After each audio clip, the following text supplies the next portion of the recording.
Yeah. Does he ever delete?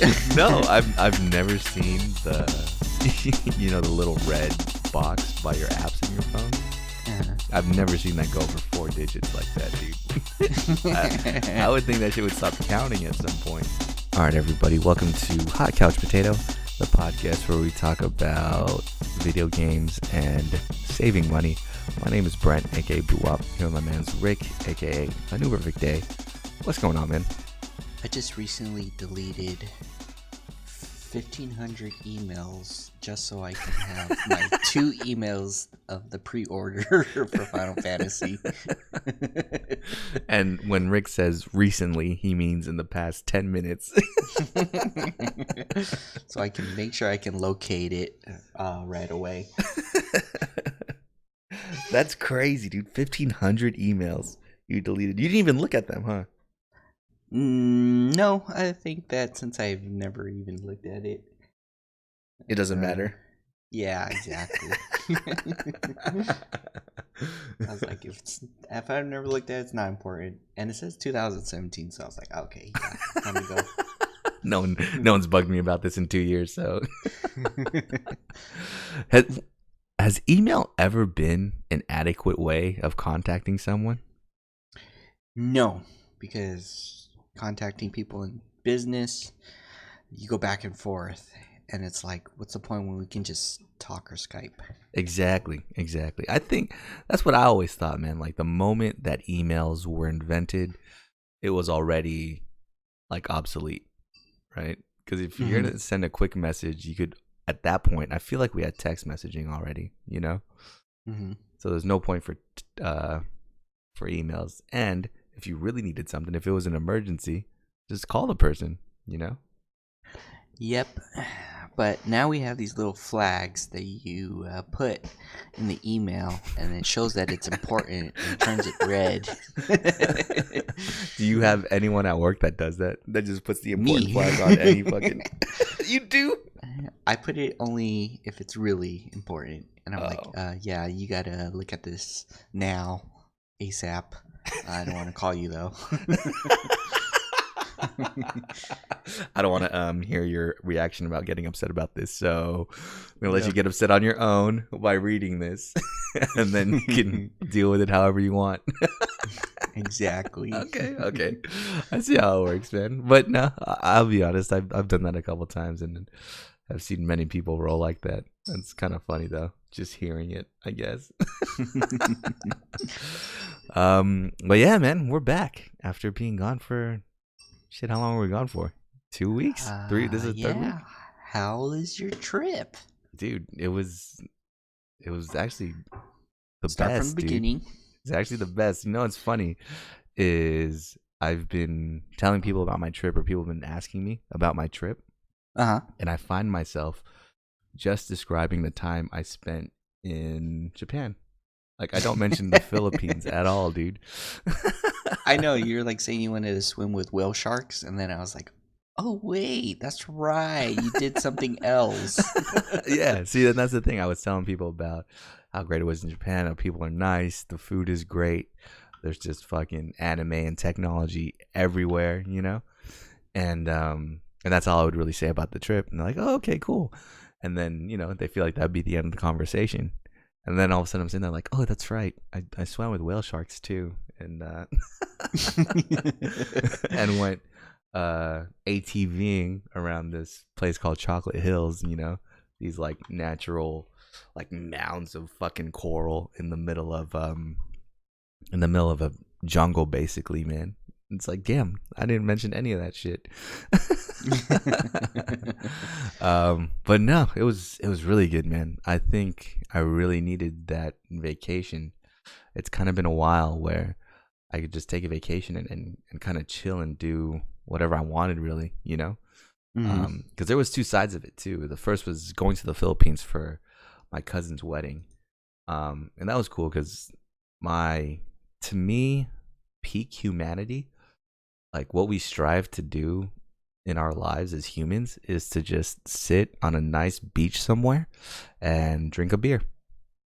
That's like what I think we live for, So I was able to do that in the Philippines. for a couple days. Just sit out there by the pool and drink some drink some beer. My cousin introduced me to Hennessy and pineapple juice. I don't know if you've ever had that, dude. I would Mm-mm. never think to mix that, but that is actually the greatest shit ever. Especially if you're floating in water for some reason. It's the best, dude. Nice. um so yeah, I was just kicking at the beach. My cousin had his wedding out there, along the water. Super nice, man. None of my cousins and I can ever get married. This guy just friggin' had it all. He had fireworks, sparklers. He had everything, dude. So now, like, for example, if I get married, I just got to do it in secret. I can't tell anybody because then they're gonna expect me to have fireworks and shit at my wedding, and it's not gonna happen, dude. So yeah, that was good. The only thing about the Philippines is my whole family was there, right? Hmm. So everything else we did in the Philippines outside of, chilling on the beach or visiting family members was kind of planned hour by hour because my aunties had kind of set up a bunch of tours and stuff. And that was kind of stressful, man, because they planned stuff out to a T. You know what I'm saying? Hmm. And I'm not used to vacationing like that. I'm used to just like backpacking. Winging it. Yeah, and winging and kind of walking and taking things as I run across them, basically. Hmm. For example, when I went to Japan, I really only had like two things planned, right? Well, maybe three. I had tickets to a couple museums for 2 different days, and then I had a reservation to do the Mario Kart thing, like driving the Mario Karts around Tokyo on another day. So that was like 3 out of 6 or 7 days planned that I was out in Japan. So the rest of those days I was just like wandering around and shit. Um, in the maybe 3 days, 3 or 4 days I had planned in the Philippines, every day had something planned for it. Like every day had a tour or something planned for it, dude. Or we were just getting driven around and fucking dropped off somewhere to do something, man. And it was kind of crazy. Like I was tired. This is the point of vacation, of getting tired and rushing around everywhere. You're supposed to take it slow and just relax and shit. But within all that chaos of running around and doing all that, I was able to swim with the whale sharks, which is something that just I've always wanted to do. Uh-huh. And a couple of things. It was really cool. I've always wanted to be just next to something that huge, just so I could feel like how insignificant humans are. Like we're just here for the ride, right? Like if an earthquake happens, there's nothing we could do to fucking prevent that, right? Earthquake happens, just breaks fucking California off the map into the ocean. We become the next Atlantis. That's fine. There was nothing that we as humans could have ever have done to prevent that. The only thing we could have done is like run away. Yep. But we always have the illusion that we have a say or a choice in the matter. And I guess things like being around something that big like a whale shark kind of bring me back down and humble you to like, okay, yeah, I'm here for the ride. I can't be like doing all this flagrant shit out here. Uh-huh. So it was cool swimming around with that. The whole time we're going over there, they keep telling us, don't touch the whale sharks because it's illegal. I mean, you could get fined. What if they touch you? That's where I'm going with this. So the whole time they're telling you not to touch them, you get fined like $1,000 or they'll throw you in jail for 4 to 6 months or some shit like that, right? And they keep on stressing this to us as we're driving there, and it takes a while. It takes like 2 or 3 hours to actually drive there. Mm-hmm. And then when we pull up to the beach, which was even funnier, there's just on this loudspeaker, there's just this lady like, saying in repeat over and over, like, please do not touch the whale shark. You will face up to a 50,000 peso fine. And it's like, holy shit, dude. They're not joking about, there's fucking signs everywhere about not touching them. Trying to explain, I think it's like they have an enzyme on their skin or something. Uh-huh. And if you touch it, like human hands can kind of fuck up that enzyme and then they'll get all sick and all that. So there is some rhyme or reason to it, which is why they don't want you to touch the shark. Um, so we get into the water, which is kind of funnier too. The whole when we get there, our tour guide is kind of like, "Oh, don't speak too much English. Like, try to pretend you're from the Philippines, so that they'll let you on one of the first boats to go out and see the whale sharks, right?" Because Mm-hmm. it is packed. We get to the beach, there's like 1,000 people out there and shit, right? Or at least like I'd say like 400 or 500. There's a group of people out there, and they're calling out boat numbers and everything like that. So we get our ticket, and our ticket numbers like I don't know, in the 20s or 30s or something. Mm-hmm. And they start calling numbers, and here's how flagrant it got, because there was a bunch of European and Korean tourists out there, maybe some Chinese tourists, and they call the numbers. Yes, we're calling boats number 4, 5, 23, and 6. We're like, what the fuck? We were number 23. We had just cut all these fucking people in line, dude. It's kind of crazy. So yeah, we were one of the first boats to go out there. They give you a life vest and some snorkel and everything, and then they take the boats out to this point in the water. And they're like, all right, guys, go ahead, jump out and swim with them. And you jump out, and next thing you know, yeah, you're in there next to like this 20-foot fucking whale shark, dude. And yeah, it's fucking humbling because those things are huge. So, how huge? Do they eat Huge. normal meat like fish? So they eat like small shrimp, like almost the krill and stuff that's just in the ocean water is what they eat. So it's like really small. They don't have teeth, really. They kind of just swallow the ocean water and then take down whatever small shrimp or plankton or krill or whatever, and then get the rest of the ocean water out their mouths by what do you call it? By just shooting it out their gills. So how they work it and how they draw all the whale sharks near you is this guy is in a boat just paddling up and down and throwing like handfuls of the shrimp in the water, right? And then the whale shark will just basically follow that boat, or they know that that boat has the food, so they're just following that boat back and forth with their mouths by the surface of the water, and all the boats just drop you off next to where this guy's throwing all the shrimp. So it's pretty insane. Like immediately you jump in the water and there's like 4 or 5 of them just swimming around getting all this food that this guy's throwing in the water. And the thing is I guess they want you to have a good experience or maybe get a good picture next to the whale sharks. So they're throwing the food super close to where you're swimming, right? And I remember this one, I was kind of in the water and my cousin had given me his camera to take pictures of him, right? And there's one maybe in front of me, maybe like 20, 25 feet in front of me. And my cousin's just like posing in front of it and I'm taking pictures of him, just snapping a few pictures. And I'm underwater and then I kind of go up for water. So my snorkel is higher in the air so I could breathe a little bit. And my ears are barely above water. And when my ears barely go above water, I just hear, "Oh, Brent, behind you." And I kind of turn and look behind me. There's a whale shark like 5 feet away from me, dude. Your butt. Yeah, dude, just that close, man. And I kind of freaked out. Fortunately, I'm a pretty decent swimmer. I'm a mad decent swimmer. So I kind of paddle away, kind of push myself back. And it's super close because the shrimp is at the top of the water and this whale shark is eating this shit at the top of the water. So his mouth is right there, So I kind of swim back and fortunately I get out the way, But his tail comes around and hits me in the shin. And I just freeze because I'm like, oh God, that's it, dude. I'm going to jail. I'm going to Filipino jail. Yeah, dude, it's done. I'm done.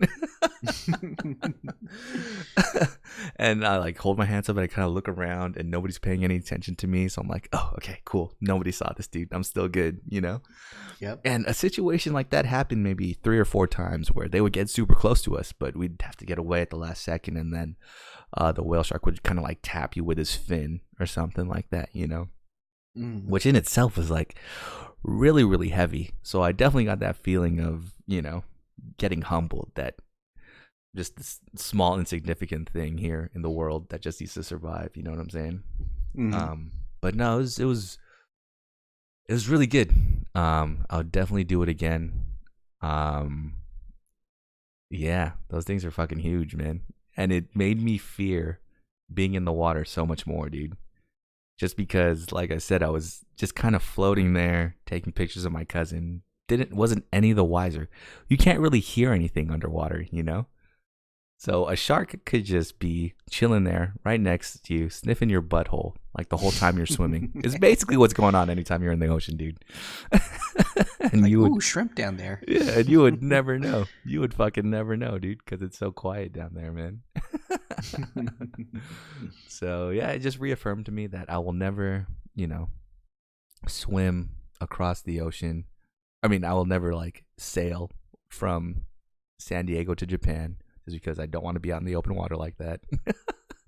I'd rather be stuck in the desert. Either. I'd rather be stuck in the desert or something than in the open water.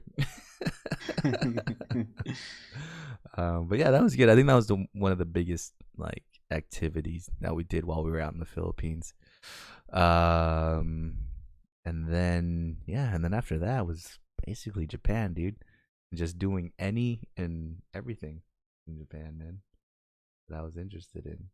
All the tips you had given me, dude, were super solid. And everything you told me about like Shibuya crosswalk, going to the Starbucks and all that, going down all the alleys and everything like that. Spending like a whole day in Akihabara, just fucking playing on the arcades and looking at all the anime and going to the third floor. You know what I'm saying? Mm-hmm. But yeah, man, it was good times. People were super nice everywhere. You were telling me that they speak English everywhere. And whenever I rolled up somewhere, they would not speak English to me, man. It was bullshit. Yeah, I was like, oh man, my bad, because I thought they did. They did it with at least with me and my dad, Yeah. and my nephew. And they do. It's just that I was wearing like a face mask because it was cold out there, like a scarf type thing. And all I saw were my eyes. So they fucking thought I was Japanese, dude. But you are, remember? No, remember your heritage? And I would try to like, talk to them in Japanese with like 2 or 3 words that you know what I'm saying? Yep. Like they would say like, oh, how many people or something to me, right, at a restaurant. It'd be me and my sister. I'm like, oh, ni, like, oh, okay, ni, and then they'd write it down. And then they ask me like a whole different other fucking sentence in Japanese, dude. And I'm like, okay. And I just like nod my head. I'm like, okay. And they check something off and then they move on, dude. Just got super flagrant out there. It wasn't until like maybe the 3rd or 4th day where I was like, all right, dude, I gotta let these people know I speak English, dude, and not Japanese. And when I would, they would just have the most upset look in their face, dude. I could tell they were definitely treating me different that I didn't speak Japanese, dude, and I looked this way, man. For me, like when I used to respond in Japanese and then they would try to talk to me, I'd be like, oh, wakarimasen, which is I don't understand, and then they'd be like kind of laughing it off, and I'm like, oh, haha, yeah, I'm American. What I started to do, so like, I don't know, my sister, she would get kind of tired while we were going out, so there were sometimes, there were a few times where I would kind of just go out on my own, Mm-hmm. And in that one I would kind of have to just make my way up as I went along. But when my sister was there, I would always tell them like, oh, ego desu ka, for like her, you know what I mean? And I'd like point to her. They would be like, oh, okay. And then they would speak English thinking that she was the only one that didn't speak it. So it was fucking hilarious, dude. But yeah, man, no, Japan was a good time. I got beef even with you, dude, and everybody that's ever been to Japan for not telling me how great it is, dude. Well, I told you, first day I was there. I guess you did tell me how great Japan was, but it's just, I don't know. I guess it's something that you really can't describe or you really don't know about until you're there, dude. Right? Yeah. It's like you could talk about how great it is until the fucking cows come home. But until you're actually there, you don't really understand like the feeling or the vibe of like being in the area. You know what I mean? Yeah. Because it's super sick, man. And yeah, the people are just really, really nice and polite, and willing to help you out with whatever. I remember on the subway, this guy had kind of stepped on my shoe, like this older business guy, and he was trying so hard to apologize to me. Yeah. And I felt bad because, again, everybody thought I was Japanese, so they were speaking mad Japanese to me. and I felt so bad because he was like, you know, bowing so hard and attempting to wipe my, and I have like the grungiest shoes, you know. He was attempting to like wipe some kind of invisible dirt off my shoes because there was nothing there, and just saying this whole paragraph to me in Spanish, and I was like, "Oh no, it's okay, dude." So I was like, "Deja vu, like Doso, go ahead, man," like trying to tell him to walk away, but he wouldn't. And I was like, "Fuck, I don't know how to explain to this guy. He doesn't have to do this with his life." Just start running. Yeah. I mean, we're in the middle in between two stops, so I was like, "Fuck, man, there's really nothing I can do to convey to this person that like, don't worry about it, you know." Yeah. But, yeah, he did his thing and kind of like, you know, wiped off my shoe, and I was like, oh, okay, thank you, and that was it, man. And yeah, the first day or first night, basically, we were there. We were trying to figure out how to buy, you know, the subway cards and stuff, and then some random person walked up and like helped us out to do that too. So no, it was crazy, man. It was definitely a good time out there, and yeah, I don't know. I guess I get it now why you couldn't explain how great it was. You just have to be there. Exactly. Did you see any trash anywhere on the floor? Oh, yeah, exactly. That's right, too. And the thing is, too, there's no trash cans anywhere in public, at least. Like, you actually have to go inside somewhere to throw something away. Yeah. So I have no idea why. But I think it is, too, because we learned out there, like, you go, let's say you go to 7-Eleven and buy, and their 7-Elevens are great. Like, all their food was like gourmet food. It was ridiculous. Yeah. But you still go to like the 7-Eleven or something and get a sandwich or a snack, you know, and we're walking everywhere. So we just go outside and you don't eat while you're walking, you know? Yeah, you have to like eat in an area or, you know, stop somewhere to eat. Mm-hmm. Yeah, so there'll just be a group of people hanging out in front of 7-Eleven. Just eating whatever they bought, dude. Which was usually egg salad sandwich, which was super bomb, dude. Yeah. For no reason. Real food. For no reason was friggin'. I don't like egg salad in general, but someone had mentioned to me to try it out, and of course, the egg salad sandwich was amazing, dude. And they cut the crust off. Like, off of all their sandwiches, there's no crust. They had friggin' tonkatsu sandwiches, too. Like, who the hell just has, like, a fried pork sandwich? That's kind of crazy to me, man. Yeah. And then instead of, like, the hot dogs or the rolled tacos, they have, like, chicken skewers and meat buns and all that stuff. What did they have in the little, like, steaming thing, dude? Do you remember that?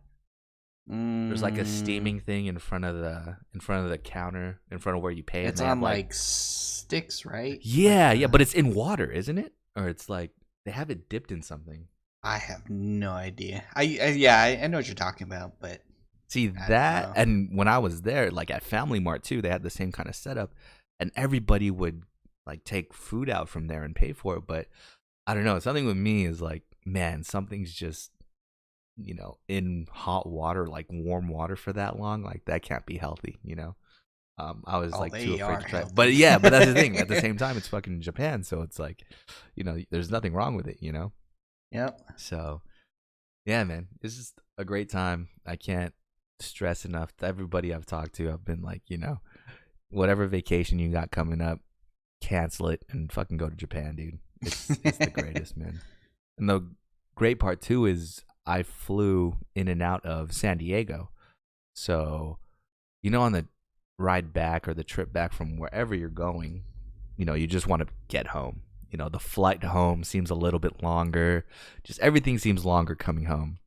And I'm just super glad that after getting off that 10-hour flight, I didn't have to drive 2 additional hours from LAX to go to San Diego, dude. Like, that was such a blessing to me, man. Yep.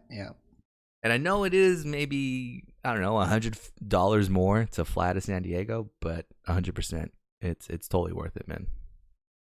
So you went to the arcades in Akihabara. Did you go through all the alleys and stuff? In Akihabara? Yeah.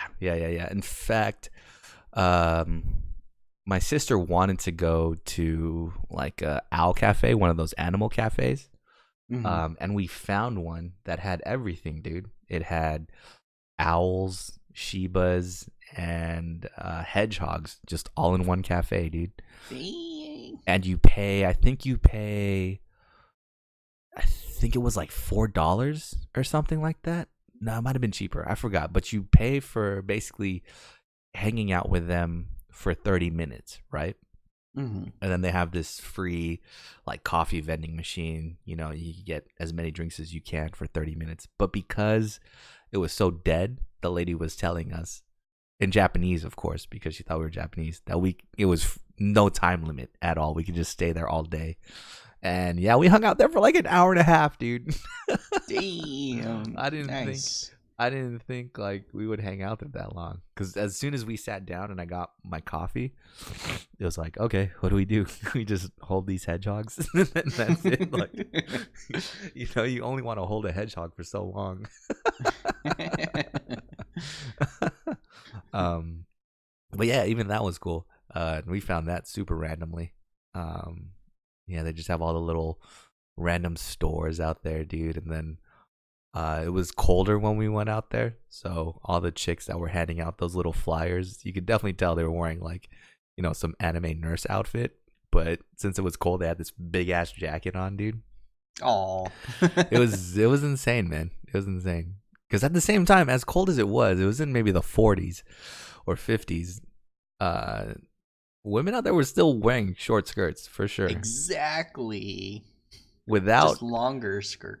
Without you could tell some of them were wearing like tights or stockings or something like that underneath, like skin tone ones. There were definitely a lot that were not, that were just going straight up with a skirt and bare legs out there, man.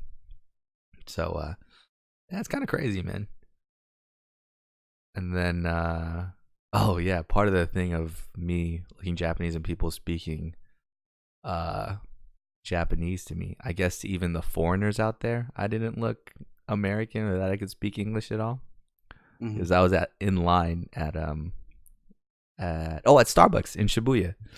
I was in line to get a drink, so I could hang out upstairs, and there were these two people speaking English behind me, these two girls speaking English behind me, and I guess one was living there for a little bit and the other one was visiting her friend in Japan. So they were just talking or whatever, and I think one of the things they talked about was the egg salad sandwich.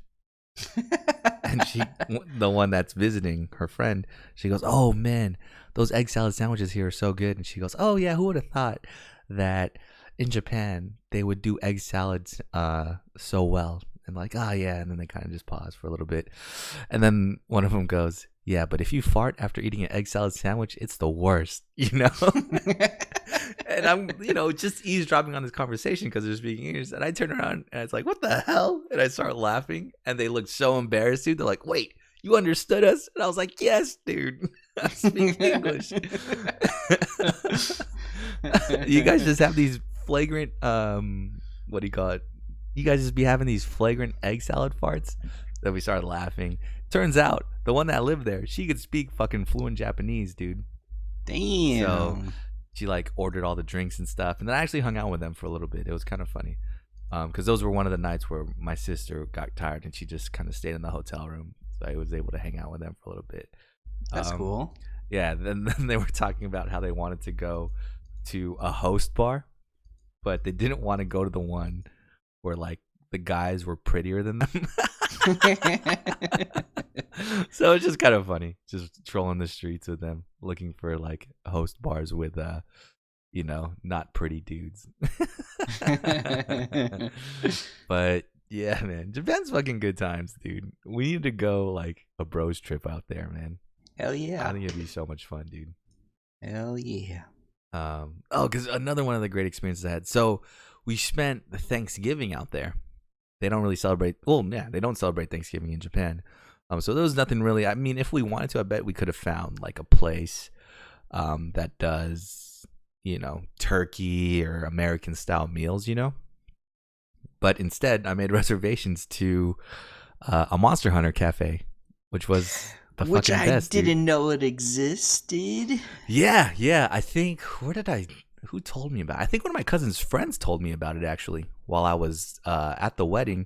One of his friends who either lived in Japan or, had a business trip recently in Japan was telling me, oh yeah, they have themed cafes for everything, which we know they do, right? They have I've read somewhere they have a Resident Evil themed cafe somewhere. They have Final Fantasy themed cafes everywhere where it's like food and the decorations are from the games, you know? Mm-hmm. But yeah, it never crossed my mind that there was a Monster Hunter one. And I think in his spiel he mentioned to me like, oh yeah, Capcom has one where they change it to like Mega Man to Monster Hunter, just all the games they have. I was like, wait, Monster Hunter? They go, yeah, they serve Monster Hunter food. And what I immediately thought in my head of was the fucking cat cooking that amazing meal for you. And I said, okay, I have to look this up. So that night at the fucking wedding reception, while I'm talking to this person, I'm Googling it on my phone and I find it and I make reservations for my sister and I for a Thursday night in Japan to have our Thanksgiving dinner at Monster Hunter Cafe. And it fucking did not disappoint, dude. It was the fucking greatest, man.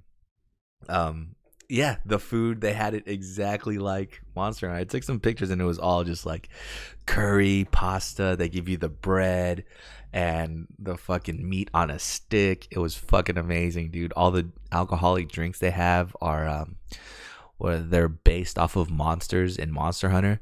They had this tequila with mango ice cubes, which was gross at first because the tequila they had was fucking gross. But as time went on and the mango ice cubes melted, it just became the greatest mixed drink in the world, dude. Damn. They had this ice cream sundae that was based off of Kirin, the unicorn. And it was just white and blue and had a cone upside down on the top to be the horn and shit. I was like, oh, this place is so perfect, dude. And yeah, man, it was just the fucking greatest. We need to go there because that's when I realized I like missed everybody, man. Because my sister and I are there and we're sitting at this table and there's this group of maybe 4 or 5 dudes just like at one of the bigger tables, you know. And there's consoles in here. There's PlayStation 4s in here and a bunch of TVs on the wall so you can play Monster Hunter World while you're out there.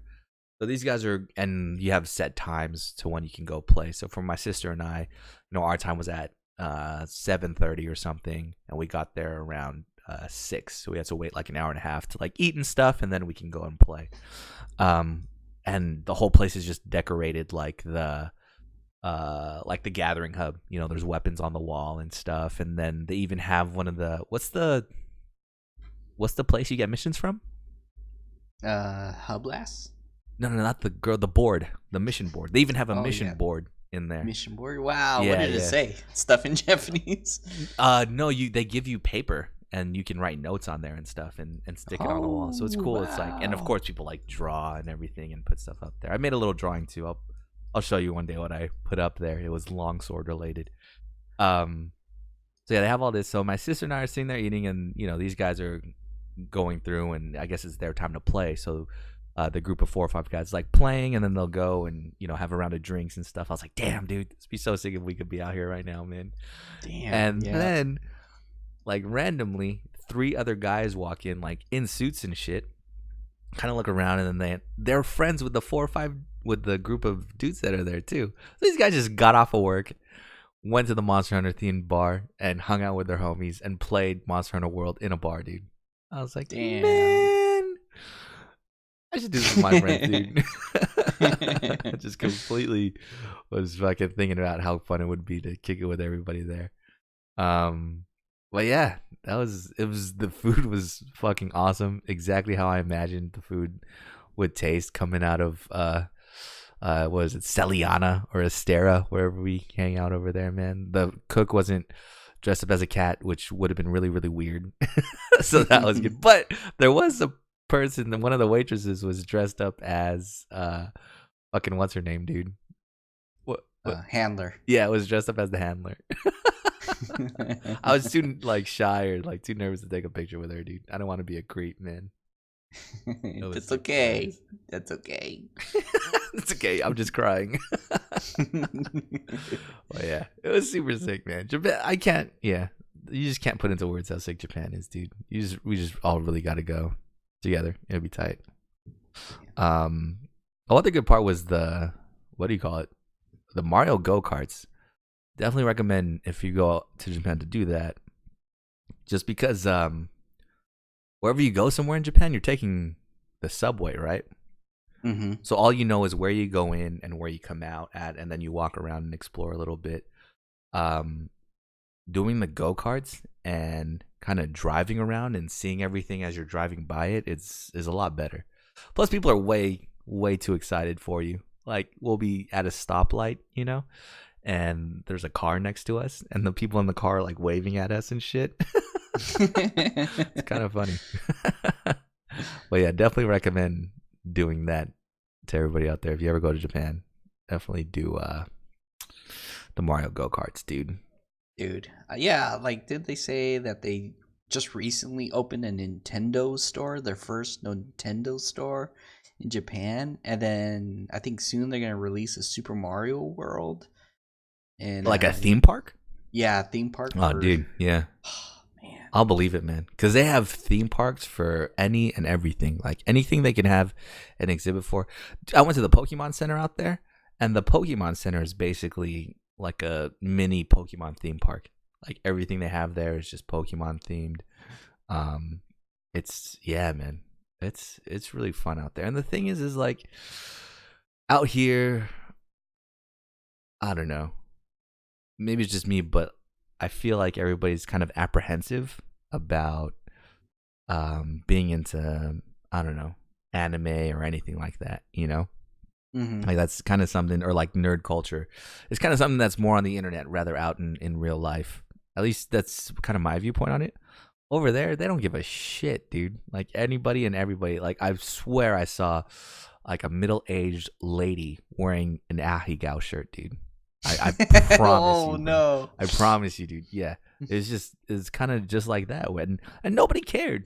People were walking up to the hentai section of the anime store. Yeah, I wasn't doing that. Okay, and nobody batted an eye. There was like men, women, young, old, fucking grandpas, just everybody, dude. Everybody was doing it, and nobody cared.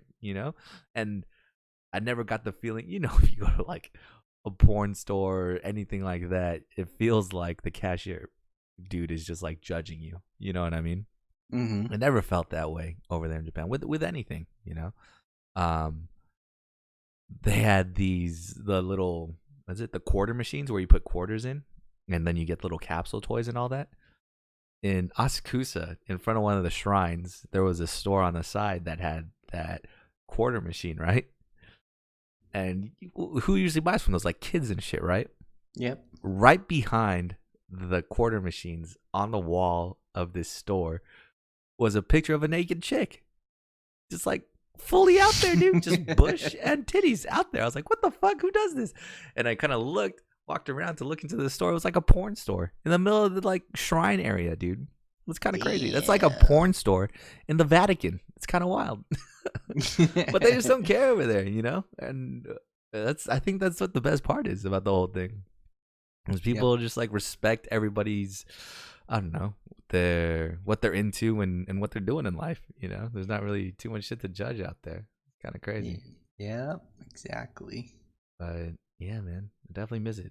I think this is the first time I'm gonna double back to a fucking place to go vacation, man. And all the places I've went to, I haven't gone back yet, really. But this is one where I like actively want to go out and do it again, dude. Yeah, because there's different regions you gotta go to, like Kyoto, Okinawa. Yeah. I just wanna, and then we only explored like just the main areas of Tokyo. We haven't even touched everything else. Yeah, basically. yeah. That's true. Because if anything, I spent maybe half a day and maybe a full day in Shinjuku itself. That Shinjuku area. Mm-hmm. I didn't get through half of that shit, man. Shinjuku is fucking huge, dude. Yeah, exactly. It's like a mixture of everything too. A mixture of Shibuya, Akihabara, and Asakusa, like put into one. Like if you go to those places individually, you'll probably find a store in each one that's specific to that area. In Shinjuku, they have all the stores, dude. They had one of the arcade towers in Shinjuku. They had the fucking red light district. They had all the host and hostess bars. They had I think the robot cafe, the one that Bourdain went to. That's there in Shinjuku. Shinjuku just has fucking everything, dude. It's fucking wild. Japan has everything. It really does, dude. It's insane. And you could use your fucking subway card for everything out there, dude. That I didn't know because we didn't know what to do with the leftover money. So like I said, there was someone helping us out. First by our Pasmo cards, and when it asked us how much we want to put in, I kind of turned to the lady and she was like, how long are you guys here for? I was like, we're here for about a week. And she's like, put $100 in there. And I was like, what? I'm not going to need $100 just to ride the subway. And it's true, I didn't. Like some of the subway rides, we would have to transfer 1 or 2 times and it would still be like $150. Exactly. So we only spent like $40. Yeah. I was like, I'm not putting $100 on here. And she goes, well, you could use this card at 7-Eleven, Family Mart. You could use it at some restaurants, and you could even use it at the vending machines. And I was like, okay. And sure enough, dude, yeah, I used Pasmo fucking everywhere, and it saved me in the situations because there were times where, like, yeah, the person wasn't trying to speak to me in English on how to pay, so I just showed them my Pasmo card, and they're like, oh, and then they told me where to tap it, and I tapped it, and it worked, dude. So it's kind of crazy, dude. You could just use Pasmo for fucking everything, bro. It's wild. Japan. Yeah. So yeah, man. How was Thanksgiving out here? Not bad. Just the same old, same old. It was raining on Thanksgiving. Got some good food, and then I was like eating, and I was like, man, this is the type of food that you can't find in a restaurant. Oh wait, okay. I was eating the food, and then you sent me the pictures of your food, and I was like, okay, you trying to one up here because that looks amazing. Did John Raymond or his dad make ribs, dude? No, and that's what I'm sad. It's like a hidden, I don't know, it's super rare, and he won't tell me the recipe, so I always have to ask for like my birthday. Like, just make me ribs. I'll like, pay you to make you the ribs too. What do you want for your birthday, Rick? I kind of want a PlayStation 5, Final Fantasy 7 remake, but you just bring your ribs. It's fine, dude. And a video of how you made it. And a video of how you made it. I feel the same way with my mom. My mom doesn't really cook, but she, for whatever reason, makes a really, really good lasagna. I don't know why, but her lasagna is just the best. And she used to make it for like Christmas coming up and Thanksgiving. I know. So here's the thing, right? Christmas and Thanksgiving, or Thanksgiving passed, and I think my mom spent Thanksgiving in South Korea, so I was like, I wasn't gonna have it there. Like, all right, it's all good. Christmas is coming up. I could have it for Christmas. My freaking mom is going on a cruise in Australia for Christmas, dude. Dang. So I'm never gonna have She's this. Following your footsteps. I'm never gonna have this lasagna ever again, man.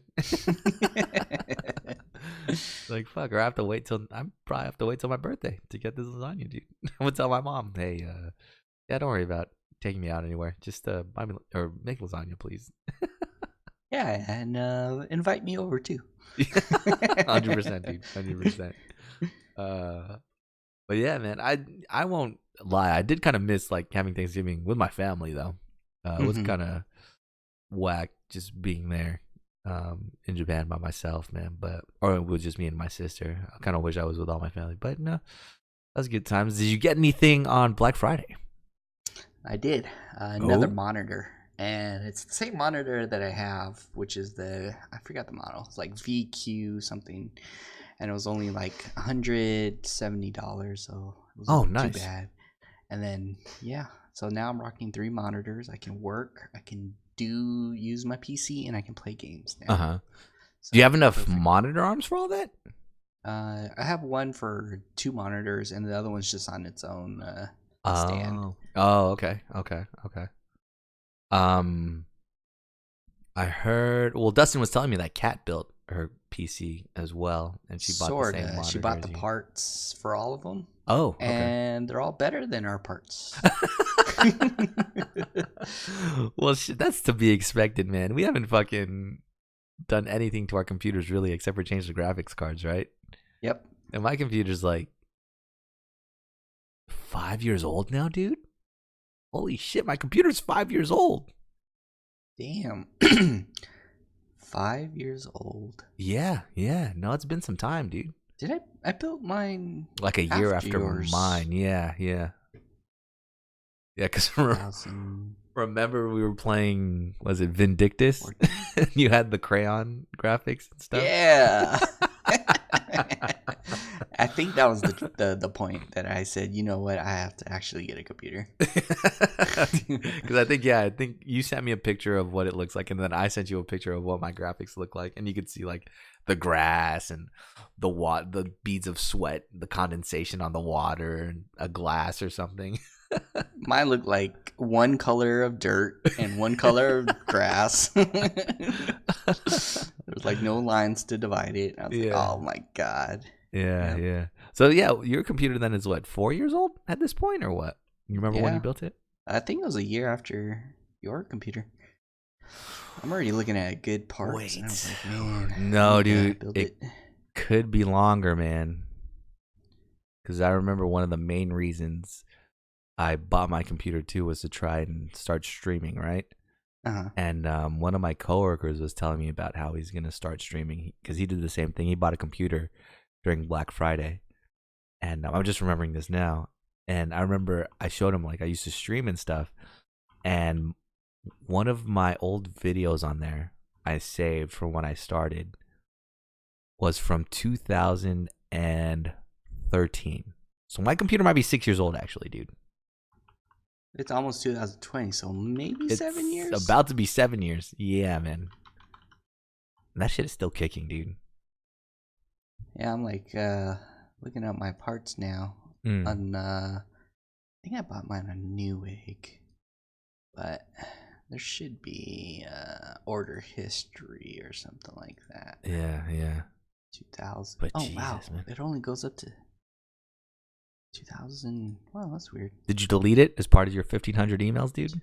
14. I couldn't. Yeah. 2015 is when I built my computer. Okay, so maybe that year is wrong then. Maybe it is. Yeah, maybe it is 5 or 6 years old. My computer is. But damn, maybe dude. yours is 2013. I'm guessing. Yeah. Jesus, dude, that's kind of crazy when you think about it. I doesn't feel like it's been that long, but it has. Yeah, been a long time, dude. Yeah. But yeah, man, how have video games been out here? Oh, while you were gone, I finished Sekiro. Okay. Because I have this itch of this one game. This is the only game that like stained me, and then no matter what games I played, because I remember it scared me. Like literally, there's no game that scared me. This one stressed me out and scared me, and then so I was like thinking, man, everyone's talking about beating Sekiro, and here I am, not a ninja, and I like ninjas, and I need to beat this game. And then so I was just playing other games, being in denial, and then it's like, you know what? I gotta get over this. So I think it was just 3 weeks ago or something like that. Mm-hmm. Yeah, I started it, and then I was getting antsy because I didn't remember how to fight correctly. But it kind of sort of came back to me. And then the more I fought enemies, the more I got confident. And then so when my parrying got more proficient, then that's when I was like starting to kill everything really easily. And I was like, oh, okay, this is not too bad. So went through the whole game. The last boss was super ass because he has there's 3 forms of it. Dude, yeah. And his last form is fucking horrible, dude. Well, maybe not his last form. To me, his second form was the worst. I think I was stuck on his second form for a long time. And I guess at that point, once you beat the second form, you're so determined that you're just willing to do whatever to beat the third form, dude. Yeah. And the way I was watching people fight him, they were kind of going all in and then running away. Mm-hmm. And then so I was like, you know what? I'm gonna do the same. So that's what I did. I like pulled some ninja tactics. I kept like slashing when he left himself open, and then I would run away when he does something like really big, like a leap forward, and then I would parry it. So it's like I got that down to the T. And then after like a couple hours, I was able to beat his third form. I wasn't gonna risk jumping in the air with that whole lightning thing. Are you kidding me? That's the only way I beat him. Because that lightning, when you reflect the lightning to him, it does so much damage, dude. Dude, I learned that if you jump in the air and you like deflect it, but if there's no enemies around to receive that lightning, you actually take the damage. So that's why I was panicking. Yeah. And then so I was like, you know what? I'm just gonna run from every time he does lightning. So I ran. See, I didn't know that. So that's a good thing. If I ever failed it, that would have made me too scared to try and deflect it as well. That's kind of funny. Yeah, because I remember when there were lots of times when they would shoot me with an arrow lightning, and I was like too far away, and I was like, you know what, I'm gonna hit you with this, and then apparently I missed, and I took all that lightning damage because I'm supposed to transfer it back. And I was like, oh man. So yeah, I think the boss that I had the most trouble with, it might have been him. The second is actually those two ninjas that were together. Because I didn't know you can backstab one before you start the battle. Yeah. So, golly, I was popping. See, I don't pop those buffs or anything at all. Like the candy? Okay. I never really popped them. That match, I was going through all of the candies because I was like upset. I was like, man, there is no way I could do this without the defense buff, the defense sugar, and all that. So yeah, eventually I was able to gather them into one group, slash them, and then one of them died, and I was like, okay, you're easy game from here. But other than that, I didn't know there's another boss, a hidden boss, because the sculptor was gone. But I went back. I watched the YouTube video and I was like, oh damn it, I miss him, and I missed the girl. But that's only if you go a different path in the game. Oh, dude. So wait, wow, that makes so much sense. You just blew my mind right now, dude. What happened? That boss is the sculptor? Yeah, people are saying he's the sculptor because the beast is missing one arm, and he goes missing at the same time. And then so he gets consumed by hatred, and then they go into the lore behind it and all that stuff. Oh, dude, what? I didn't know that. I've beat this game like twice. Holy shit. Okay. And then that's why, like, I guess, spoiler alert, like, if you beat the game, you become the sculptor. So, like, so it's a whole craziness. So basically, the beast is like, I think he's called Ashina or something like that. I forget. Yeah, hatred or flame of Ashina. Yeah. Yeah. So if you go down the evil path, you become that demon. Oh, okay. But since you went down the other path, the sculptor becomes that demon. Becomes the demon, and then you have to stop it. That's why like the whole village is on fire and all that stuff. So he has so much hatred, and then you have to like when you kill him, he says, you know, thank you for releasing me for all this time or something like that. I don't remember. But yeah, if you look closely, he doesn't have an arm either, and okay. So that one is probably for me. That one was probably the hardest boss for me, and only because he is a giant monster. And the whole time you play Sekiro, you kind of learn to parry, right? Yeah. You can't really parry this guy. It's kind of broken. I mean, there's big bosses in Sekiro, like the guy that's on the horse or the monk, you know? Yeah. But you could still parry them because they have a weapon. This guy doesn't really have a weapon like that. He just has his big-ass arm and fire that he shoots at you. So you can't really parry that stuff. So you have to, dude, it reminded me of having to fight a Dark Souls boss. But it's like, you don't have the same tools that you have in Dark Souls. The block. Yeah. That was probably the hardest for me, man. I was watching this video of this guy who's killing every single boss in the game in less than a minute. What? Okay. And I'll show you that thing. It's pretty cool to watch. But he Mhm. basically used Divine Blessing, because Divine Blessing not only works on the ghosts, it works increasing your attack and posture Uh-huh. damage. But he did, I think, since that was a beast, he kept doing the firecrackers, and then it will interrupt him, and then he was just slashing nonstop. And I Oh, was like, okay. Okay. damn, like he took everything out. Oh, and did you know those monkeys, the two apes that you Uh-huh. fight together? If you kill the one with the sword first, the other one will just give up and die. Oh, okay. But if you also do, I think it was firecrackers you used. He used some prosthetic tool. Uh-huh. Right when the other one land, the one that land died in like literally like 3 seconds. I was so confused. Is it because he used the thing? I think he used firecrackers. I have to rewatch that video, but he died in like 3 seconds, and I was like, "That's bullshit." I spent my entire life fighting this guy. Exactly, exactly. So, yeah, Sekiro. I'm just happy I How can use my letter opener now. how easy was it killing the cousin at the beginning of the final battle? After a while, The cousin, the dude when without the the game restarts. no, at the end, at the very end, the guy that you fight on the roof. What's his name? Kenshiro or something? Genshiro or something. Yeah. Yeah, yeah. How easy was he by the time? Oh, he was cake, dude. I was like, you're nothing to me now.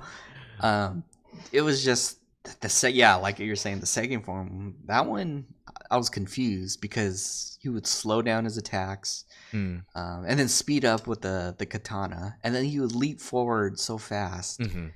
and then apparently you have to just keep overwhelming him with attacks in order to break his posture. Ah. So then I had to Uh-huh. watch a guide to actually, when he does like a certain thrust stab, and then it was like you hit him twice, he's gonna do 2 hits. You block those 2 hits, and then he's always guaranteed to like thrust. And Mm. then so like I repeated that, got to that. Then I went to his other form with the spear, and that was a pain in the ass. So I hit and ran with that, and then the third form was him with lightning now, Hmm. and I was so scared that those lightning bolts were gonna hit me, the ones that are just randomly generating Uh-huh. randomly everywhere. Uh-huh. I know you can tell by the floor lighting up, but still, like, I'm not paying attention to the floor. There was lots of times when, because I run circles around the enemy, Uh-huh. and there's lots of times when I would actually get stuck at a rock, like some random rock, and then Uh-huh. like it would stop me, and then he would do like a forward thrust and kill me. I would get so upset. So by then I knew like now when to I knew the whole battlefield basically. Yeah. Yeah. Yeah. Yeah. And yeah, so and it was cool. Like ever since I looked up the guide, lots of lore videos were popping up in my feed about Yeah. Sekiro. Yeah. And there's one little small thing that I noticed that one guy mentioned that, well, I didn't notice, he noticed it, but in the beginning of the game when you fight Genichiro, Uh-huh. whatever his name is, you can see like he was pointing out his hand animation was kind of like hesitant, like to grab his sword and draw it, Mm. but then he like grabs it. But then at the very end of the game, he instantly draws his sword, in the same position, but like with Mm. confidence because he's confident this time he was going to protect his master. I was like, fuck. Okay. Okay. This is Okay. a lot of interesting things that people were noticing. So, Yeah. Yeah. Yeah. Yeah. I remember after a time, because yeah, I must have probably spent like 4 or 5 hours trying to kill um the Heaven Sword Saint Ashina or whatever he's called, man. yeah. It took me some time, and before you fight him, you have to fight Genichiro, and he's just his same form with a sword, except he has like more crazy, like wide swinging moves. And by that point, you know how to parry a bunch of this stuff. So I remember I would not even be scared of him. I would just go. I knew all the parry combos and then to attack him back when and which one to jump over, which one to step on his sword at, his thrust attack. I got him down to a fucking T, dude. Dude, yeah, I was using Raven Feather on his ass. Yeah, I was yeah. like, bitch, I'm behind you. And then after a while, it kind of got the same with Ashina too. Lord Ashina, I kind of got the rhythm, his first form at least, on how to beat his first form. And then, yeah, the whole part where he takes out his fucking spear just kills me, dude. I remember I would try to do the thing because he takes like, I don't know, he takes maybe 3 or 4 seconds to actually take out his spear in his second form.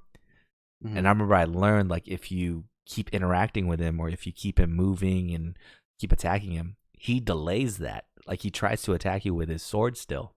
So immediately after I took him down after his first form, I would just rush him.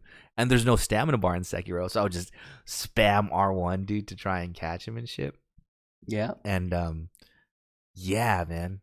I think that's how I beat his second form. And then the third form, honestly, I probably only fought maybe 2 or 3 times. And it's because I was so scared I didn't want to have to fight the second form again. So I would use a bunch of those little baby statues that give you a free revive back. I would use those. Really? I didn't know that. Dude, I would use those in the middle of the battle so I could get a revive back, dude. Dude. But it only brings it back if, well, I don't know. There was like a limit to it. Like, you couldn't use a bunch of them at once. So you could only use like 1 or 2 during one battle or something like that. I remember I had to use both. I was like, fuck it, dude. I'm just going to go for it, man. Dude. But I was getting desperate at the end, like, because, by the third phase of whatever that guy is with the lightning, I didn't have any potions left. Yeah, same. And I remember way halfway in the game when you start making rice with that lady, and then you gave rice to the master, and he, like, gives you sweet rice back. Yeah, yeah. I was, like, thinking, this is completely useless. He gave me 1 piece of sweet rice. Yeah. And I think one time I gave him another one. He gave me another sweet rice. I had 2 rices. I was like, this is ridiculous. Like, I have these infinite healing things I can refill by sitting down at the bonfire stuff. And sure enough, at the last fucking thing, I ended up eating those 2 rice, brought my life back to full health instantly. I was like, I am thankful for this goddamn rice. Yeah. That one, and then pellets. Yeah, by the time I was fighting the last boss, I was eating pellets too, man. I was like, fuck it, it's giving me heals. I'm using it, dude. Yeah. I don't want to have to go through his second form ever again, man. But yeah, no, man. That game is great, dude. I did do it's called the Shura ending, and that's the one where after you beat, or I think like the second time you go back to the palace, like after you get the stone, whatever 2 items that he asks for, you can go back and betray Kuro, so you could take the side of your father. And when you do that, you still fight Lord Ashina, but he doesn't have his spear form. The only thing is he turns into like Shishio from Rurouni Kenshin, man, and he just starts slashing fire everywhere, dude. Yeah, it gets kind of insane. He has he's easier for sure, but his fire moves are still a pain in the ass, man. So that was the ending you got? The second one, yeah. I got the second ending with just so you can get all the endings, because I'm low key still trying to hunt trophies, man. I'm not desperately trying to do it. Like, I haven't gotten the third ending yet, or whatever it is. What was your first ending? The one where you travel with the little girl to the west to return something. Okay, yeah, that's the ending I got. That everyone says that's the true ending. Yeah. Because I forgot. You blew my mind that you said the Dark Souls world is. Yes, Sekiro is basically connected to the Dark Souls world, because in Dark Souls, that whole thing starts off when the pygmies or the humans or whoever use fire or discover fire, go up to the surface and try to fight dragons who are immortal. In Sekiro, the dragon is immortal, and his blood or whatever comes from him makes everything else immortal.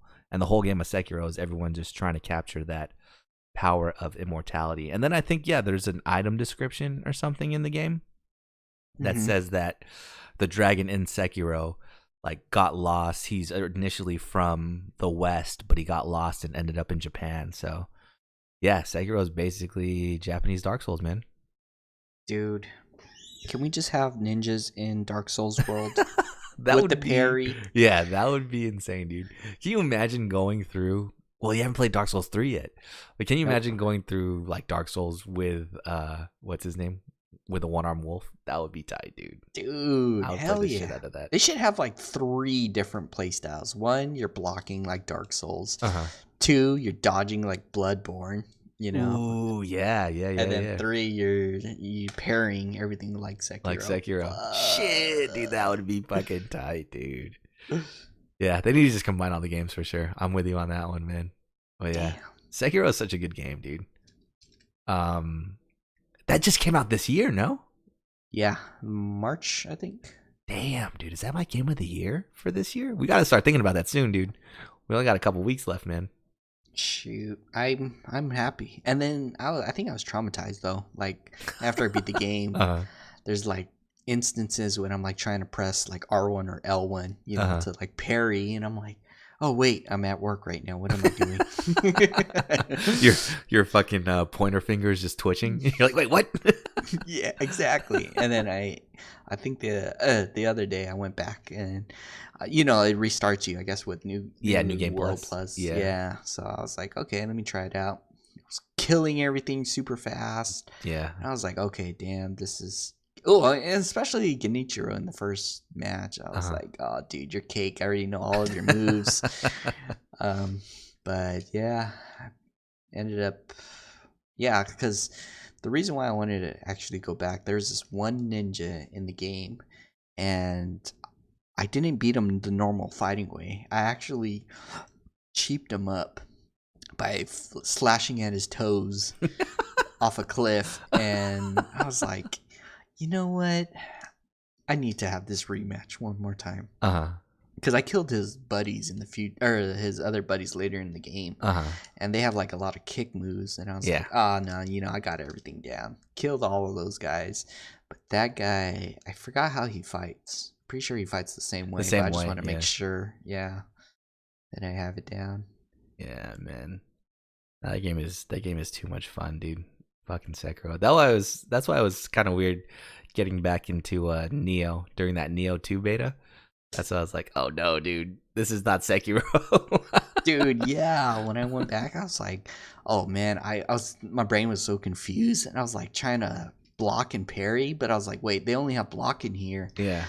And then the thing is, they nerfed all of my ninjutsu moves, my grapple with my kunai and chain. I was like, this is ridiculous. And then they nerfed the slow magic. So I was like, I was trying to start the last DLC, and it was really difficult. I couldn't attack him. I couldn't get like a full hit on him, and I was like, man, I was dying in one hit. And then I was looking, I was like, there's a huge difference in levels, and I was like, really? I gotta level up and level my armor up in order to even just start this DLC? Yeah. So. I think after you told me about that, because I remember I did attempt to start it, but the first level of that game, or of that DLC, is just like kind of a pain in the ass. You're like part of this siege for this castle, and they continuously shoot arrows at you, so you kind of have to time like when the arrows are coming in and how you run to different cover behind something. So but I did the mission you were telling me about, where you have to fight like this guy one-on-one in the dojo, like the one of the samurai you fight on in the last DLC. Yeah. And yeah, dude, he's annoying because he immediately uses all of his powers, and his swords just shoot all kinds of lasers at you. Exactly. Dragon swimming around you, dude. He puts AoE attacks on the entire floor that you can't step in, or else you'll take damage, dude. It gets ridiculous, man. I was like, man, I thought Sekiro was tough, but yeah. I think really, honestly, I still think Sekiro takes the cake. We just need to level up in that game. Yeah. I mean, there's a lot of tools in Neo, I think that if we took more advantage of it, the game would be easier. So I remember after fighting that guy a couple times, I was like, fuck this, dude. I need to train. So I saw there was a new dojo mission, where you fight the guys with wooden swords and shit. There was a new dojo mission. So I was like, all right, let me do this, man. So I went in there and kicked his ass like super easy, dude. I was like, felt confident that I got, and because I was parrying him too, Yeah. And that thing where you parry him, he ends up behind you and you slash him in his back. So I was like, okay, maybe I'm ready for this. Jump back in to fight that guy. And when I try to parry him, his fucking sword lasers hit me. I'm like, okay, never mind. There's nothing I can do for this. I can just run away. Oh, man. But yeah, dude, Samurai Games, dude. Now we're just waiting for fucking Ghost of Tsushima, man. Hopefully that game is good as well. Dude, yeah. I am down. I actually might create a Rurouni Kenshin character. I did a Neo 2 beta. Oh, really? Oh, that's right. You did. Like, oh, shit. Fortunately, too, because we haven't heard anything about Ghost of Tsushima since basically when they announced it. That's like the only trailer that's ever been released. No new screenshots or anything. Oh, actually, no. The last time Sony was at E3, they had some gameplay footage of it. But that was like over a year ago now. So we haven't heard anything in a while. But I think either tomorrow or Tuesday, there's gonna be a Sony PlayStation State of Play. So hopefully that's one of the things they talk about during that State of Play, man. Hopefully we got a release date because we don't have a release date on that yet, too. Yeah. And hopefully it's not in March. So we're not playing Final Fantasy VII Remake at the same time, dude. Exactly. Oh, man. And when you told me, like, the payment is due December 4th. Oh, like, yeah. No way. I have no money right now. And then I got that email and it says, you know what? We decided to do it in January. 20th. Yeah. I was like, oh, thank God. I wonder if people complain. Oh, probably, because that was like kind of short notice and it was kind of hidden. And usually when pre-orders come out, they usually do it like nearly a week before. Okay. But I guess they wanted to confirm since it's a super crazy popular, ship game. Yeah. Yeah. So, yep, I can see why. Yeah. Damn, dude. Yeah, I can't wait, man. I can't wait to play that. Dude, saw a lot of tweets on it, more pictures of all of Cloud's attacks. I was like, this brings back memories. Now it's in HD. I might have to go after December. I might have to go media blackout on it, dude. I might have to stop looking at trailers and tweets and screenshots in January in 2020, man. Because at that point, shit, dude, I'm just going to play the game, dude. I can't be looking at all this stuff anymore, man.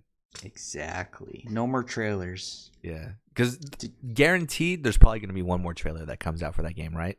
Yeah. Because they have to show Red 13 still. Oh, yeah. So there's got to be one more trailer showing Red 13. He's going to be on a cliff looking down. Yeah. See, that's what's crazy, too, because Midgar only has half of the playable characters. Because you don't get Yuffie yet. You don't get Vincent. You don't get Sid.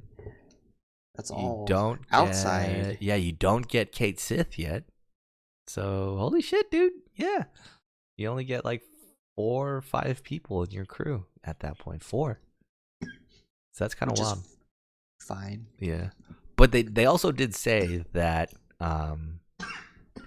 they started development on part 2 already. So that's good.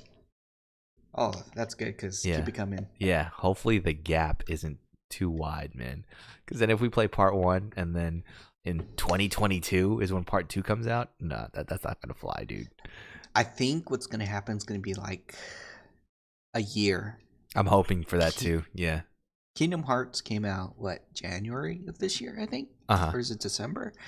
And did you hear that they released a leak? Somebody leaked out the recent trailer of the DLC. Oh, there's gonna be DLC for it? What? Yeah. Okay. And it's supposed to. It looks like it continues on because you can play as Kairi, and I saw Kairi and Sora holding hands. Because I kind of spoiled the ending for myself. But anyways, yeah. So apparently, is a lot in the DLC, and it's supposed to be released in January also for Kingdom Hearts, the DLC. So I'm like thinking, okay, if they're going off a year Oh, timeline, for the DLC? maybe Yeah. yeah, it's gonna be Okay. the same. It's gonna be next year, March. Yeah. Thinking about it now, I think Kingdom Hearts 3 came out January this year too, no? Yeah, exactly. So yeah, exactly a year. Okay, yeah, that'd be a good timeline. A year for every part of what do you call it?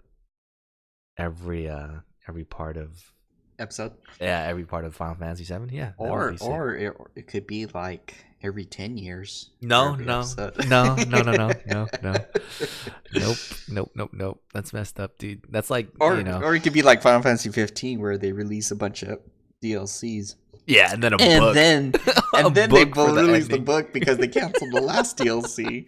And I was reading on that. I was like, that's bullcrap. I would have actually replayed all of the DLCs, or actually played the DLCs, because I was reading what happens in the book. And yeah, it kind of changes the ending of what happened in the game. That's kind of like, bullshit though, man. Exactly. You can't do that, dude. So yep. That's kind of bullshit, to where like the game you make of this story is really only half of the story, and you release the rest of it in a DLC. That's kind of bullshit. And you know what? Like, I'm not gonna release the last part. DLC. It's gonna be in the book because the guy left, and I was like, oh, see, you know what? I think what happens, because you broke everyone's trust with the first game. You know, everyone was like disoriented, gave them a little bit of false hope, and then when everyone was tired and gave up, that's when you're like, okay, we'll release the last part in a book. When nobody cares anymore, really. Exactly. Damn, dude, since you put it that way, like, Final Fantasy 15 must have been fucking horrible, right? The only thing they could have done, Square, to redeem themselves, is release Final Fantasy 7 Remake, dude. There's like nothing else in the world they could have done to redeem themselves other than to make Final Fantasy 7 Remake finally, dude. Exactly. That is crazy. And they should make Dragoon, Legend of Dragoon coming out. Yeah, when you sent me that tweet that's a possibility, that might be great, dude. Oh, that's another one. Would be great. That's another one that I played the shit out of growing up. I think once I beat 9 or 8, I was kind of hungry to play more RPGs, like turn-based RPGs, and I think I tried Lunar Saga or something like that. I tried another one, like an anime turn-based RPG, and I wasn't really into it. And I tried a few. Maybe Wild Arms 2 I tried out, but it just wasn't resonating with me. And the one that I finally played that did was Legend of Dragoon. And it's so funny. Do you remember Dart's theme song in that game? Negative. There's a part pretty close to the beginning where the main character Dart is like giving a speech or something like that, and it's pretty inspirational. And then all of a sudden, his theme music starts playing, and it's comparable to that song from Phoenix Wright that's just super intense.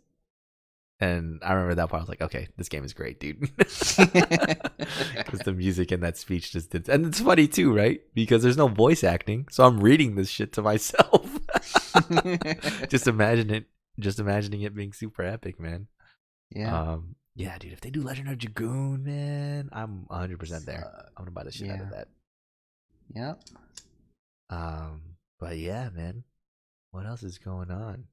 We've been playing Pokemon. Pokemon, yeah. So I played it mainly, like, maybe for a few minutes before I would go to sleep out there on vacation. And I played a lot of it mainly while I was on the plane. And dude, the Switch is the greatest console in the world, man. Hell yeah.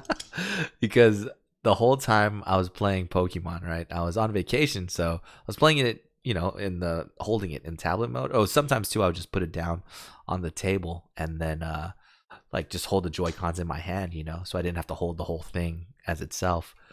I guess the funniest part is now it's like I'm home, so I'll dock the Switch, and now everything I was playing on this tiny screen is now on my fucking TV, dude. and it exactly still looks amazing, man. So the Switch is the greatest console in the world, bro. I don't know, man. There's just too much you could do with this shit, dude. Exactly. I think it's because of, I'm used to playing it at home. Like, I've never really taken it out. Now experiencing how convenient it is to play it out while having this great Pokemon game, is so good that to play it at home again is kind of ties it all together, man. It's good times. But yeah, I've been playing Pokemon. I haven't finished the gyms yet. I think I have 2 gyms to go. Mm-hmm. Let me see here. I think 2 or 3 gyms to go. But recently, since I've been back on the internet, Rick and I have been raiding, and it's been fucking great. Few complaints. I feel like this game is too easy. Do you feel like that too, dude?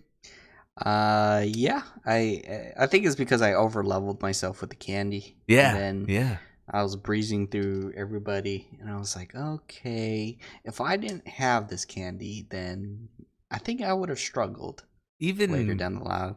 Even more so, I think it's because I don't know when or if they changed this from something, but if you whenever you fight, all your Pokemon get experience. Yep. At least from what I remember from Red and Blue and Gold and Silver, dude. Only the Pokemon keep switching it out. Yeah. Only the Pokemon you used was the one that got experience, man. So it's a little bit different to me. I feel like the game is too easy in that way.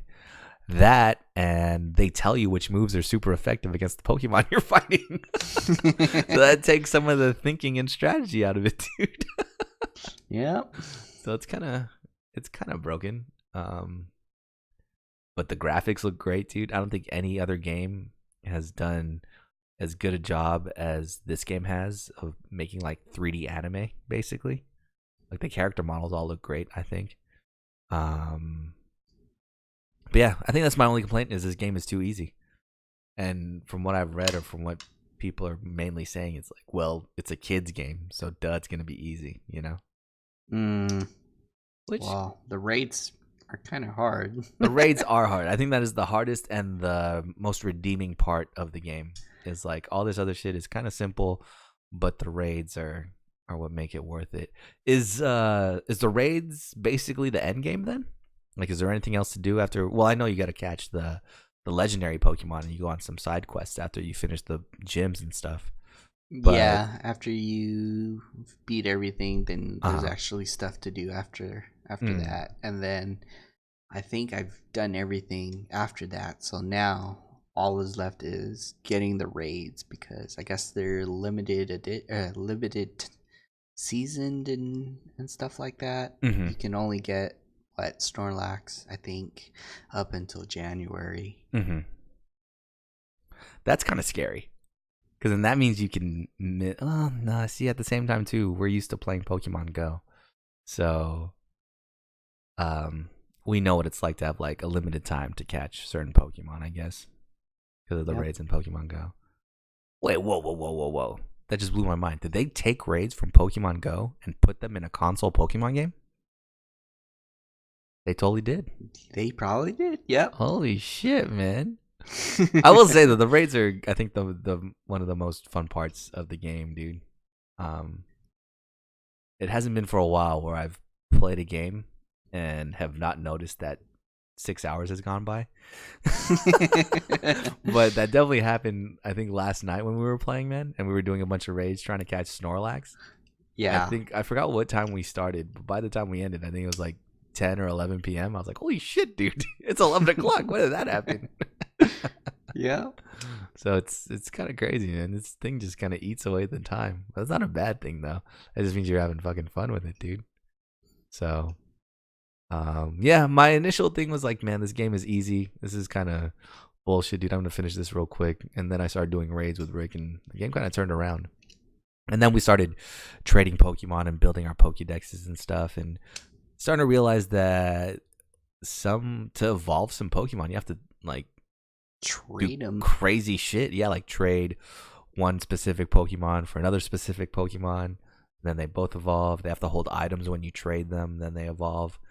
And then for Farfetch'd, you have to get 3 critical hits in one battle for him to evolve. That's kind of crazy to me, man. Yeah, and I don't even have that item to. Yeah. Fortunately, yeah, I have this item, or my Farfetch'd has this item, a leak that he's holding, and it increases the chances that he'll get a critical attack.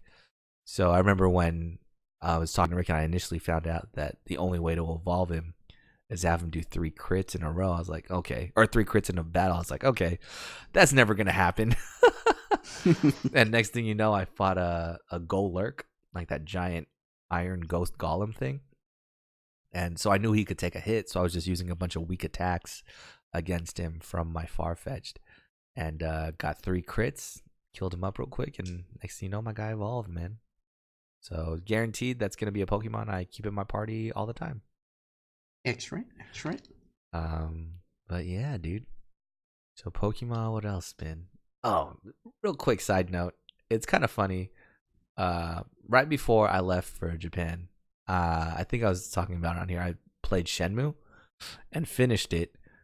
That game does a great job. I know Shenmue takes place in the 1980s, but that game does a great job of, I guess, depicting life in Japan. It's kind of insane, dude. Like, that game was completely accurate about what Japan is kind of like, man. People walking around everywhere. If you speak Japanese, people will all say hi to you and say like a couple words with you and stuff. There's a bunch of kids around the capsule machine just trying to buy shit without money. Everybody's playing arcade. There's arcade games everywhere, even in the fucking liquor store, dude. There's an arcade game you can play. Yeah, man, that game is 100% accurate. I think I was talking about that too, right? I was talking about driving a forklift and getting a job in Japan. Yep. Where the Mario go-kart thing was in an area, it was like in a warehouse area on the docks, and I saw a forklift, and it crossed my mind for 2 seconds. It's kind of hilarious. I should have took a picture of it. I was like, damn, here's the rest of my life driving the dock on this, or driving a forklift on this dock, man. But yeah, dude. Any other games you've been playing, man? No, that's it. Those 2. Yeah, I think that's it for me. I've downloaded a bunch on Xbox Game Pass on PC. Halo, the Master Chief Collection is coming out. So they put Halo Reach on PC, which I don't think I ever played. I think I only watched YouTube videos on it. So I'm going to try that out with PC graphics. I think that'll be sick. Other than that, it's still going to be... I think I'm going to be solid in playing Pokemon for the rest of the week, man. Excellent. Might bring my Switch to work tomorrow. Excellent. Because I have to... What do we got to do still? I still got to beat the game. I got to catch my sword doggo. And yeah. So I think I'll be playing it this week. And then I got to play Fallen Order, man. I fucking totally bought that game and played it for 3 hours. That was a full price game, dude. Yeah. So many games, so little time. So hopefully next week we get some good things from that State of Play from Sony. The Game Awards are this week too. So we'll see what game cleans up at the Game Awards. A lot of people are kind of scared or kind of upset because the guy that throws the Game Awards or hosts it, he's like really good friends with Hideo Kojima. So everybody is thinking that Death Stranding is just gonna win all the awards. And they're trying to get that guy fired or trying to make him not do the Game Awards so that it's fair and even. I guess we'll really see, man. From what you've heard out there, from what you understand, do you think Death Stranding is gonna win all the awards? I think certain awards. I think Monster Hunter 2 is gonna be taking a lot of awards. Maybe Sekiro. Sekiro too. Yeah. Yeah. So there might be those 3 genre games. What else games came out? Fire Emblem came out this year. A lot of good games came out. Astral Chain. Oh, Astral Chain. That's good. So yeah, there's gonna be a lot. Oh, and Pokemon especially. So it's gonna be. Oh wait, this is for Sony. This is for Sony, right? No, this is for everything. Everything. For everything. Oh, Yeah. okay, then yeah, Pokemon. I wonder if Outer Worlds is gonna win anything. 'Cause that game was a surprise to me. Outer Worlds was definitely a surprise to me for a good game. Trying to think what else I played this year, man. That came out this year, actually. I can't really remember, like just off the top of my head. But yeah, it should be interesting. I think what I'm most interested in is seeing if Death Stranding is just gonna clean it up, dude. Red Dead was last year. So was God of War. So yeah, we'll see, man. We'll see what cleans it up this year. What's gonna be this year's like Witcher or Zelda? You know what I mean? Mm-hmm. Oh, Resident Evil 2 as well came out this year. Oh yeah. See, I wonder if they're gonna just make up their whole own category for that, like best remake or something, you know? And then there's Modern Warfare. Oh damn, I totally forgot. And it was a decent game too. That one wasn't just another Call of Duty.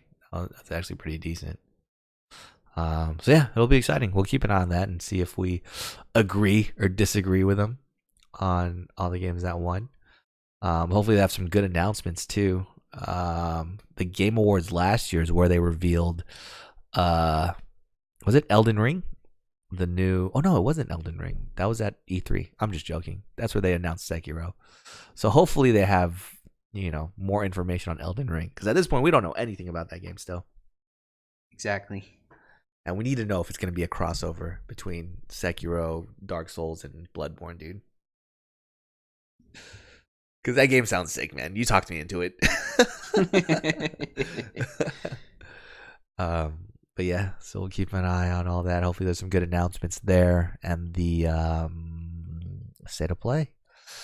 But other than that, we'll just keep playing Pokemon, man. Who would have thought? Fucking over 20 years since it first came out, man. We'll be playing it again. Like hardcore still, man. It's crazy. But yeah, so we'll see you guys next week. Until then, Rick, some words of wisdom. Oh, no. Question time with Rick. What is the best memory from Japan? Oh, man. There's too many, dude. There is really too many. Damn.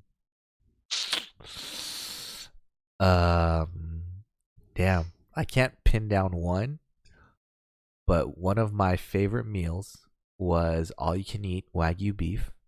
Dang. And since my sister is vegetarian, I had to go by myself. And the funniest part is, so it's like Benihana, right? Uh-huh. Where there's a chef and every time your plate is getting empty, he'll cook the Wagyu beef for you and give it to you. So it's like that. And they grouped me up with a bunch of other single dudes who were out there by themselves. So it was good times. Then those guys ended up being super cool, man. We went out to a bar afterwards and we were all drinking and they were trying to get me drunk. And I was like, nah, man, I don't want to throw up the meal. I just ate, dude. Yeah, that was one of the good times, dude. People in Japan are so nice, man. It's so crazy, dude. We'll never get into anything like that out here, man, I feel like. Exactly. But yeah, we all need to go. We all need to go one day. Exactly. So until then, see you guys next week.